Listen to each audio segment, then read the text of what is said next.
1923 కాకినాడలో మన ఆంధ్రప్రదేశ్లో ఆ రోజు చాలా మంది పెద్దలు, అనేక మంది మన ఆంధ్రప్రదేశ్, అఖండ ఆంధ్రప్రదేశ్ నుంచి ఆ రోజు స్వతంత్ర పోరాటంలో పాల్గొన్న వాళ్ళు చాలా మంది పెద్దవాళ్ళు ఉన్నారు. సరోజీ నాయుడు అలాంటి వాళ్ళు పెద్ద, ఇంకా చాలా మంది నాయకులు ఉన్నారు.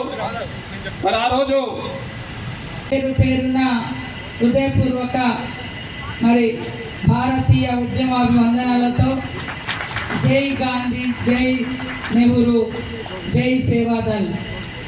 ఈరోజు మనం అక్కడ ఫోటో చూస్తే ఒక క్రమశిక్షణ కలిగినటువంటి సైనికుడుగా నెహ్రూ గారు తన జీవితాన్ని ప్రారంభించి దేశ స్వతంత్రం కోసం గాంధీ గారి ఆలోచనతో అడుగులో అడిగేస్తూ మొట్టమొదటిసారి సేవాదల్గా పనిచేసి ఈ దేశానికి స్వతంత్రం తీసుకొచ్చి గాంధీ గారు, నెహ్రూ గారు మరి అనేక మంది మహనీయుల పోరాటాలతోటి స్వతంత్రం వచ్చినాక కూడా ఈ దేశాన్ని ఎలా నిర్మించుకోవాలనేటువంటి ఒక క్రమశిక్షణతోటి దేశాన్ని నిర్మించింది కాంగ్రెస్ నాయకులు.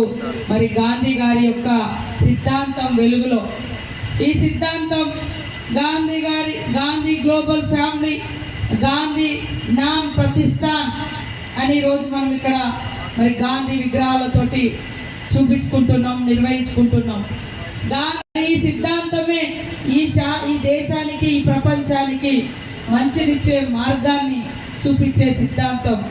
ఇది మనం అందరం అలవర్చుకోవాలి. ఫస్ట్ రాజకీయ నాయకులు చాలా మంది వస్తారు, అవుతారు, కానీ చాలా మందికి సిద్ధాంతాలు, ప్రజల పట్ల కమిట్మెంట్, ప్రజల కోసం పనిచేయాలనేటువంటి ఆలోచన లేదా మన సిద్ధాంతం యొక్క గతం తెలియకపోవచ్చు. కానీ తెలుసుకొని ఉన్నటువంటి వాళ్ళే ఎక్కువ కాలం మరి లాస్ట్ బ్రీత్ వరకు కూడా, చివరి శ్వాస వరకు ఆ మహనీయుడు చూపిన వెలుగులో దారిలో నడవగలుగుతారు.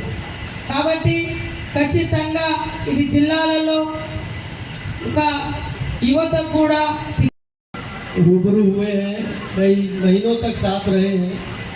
सीता अक्का को जानने का अवसर और उनकी कर्मठता और काम को जमीन से लेकर ऊपर तक जाने का समय नहीं है। नहीं कभी रूबरू उनसे कराएंगे तो वो रूबरू बहुत अच्छा बताती हैं, तो कभी कराएंगे समय आने पे।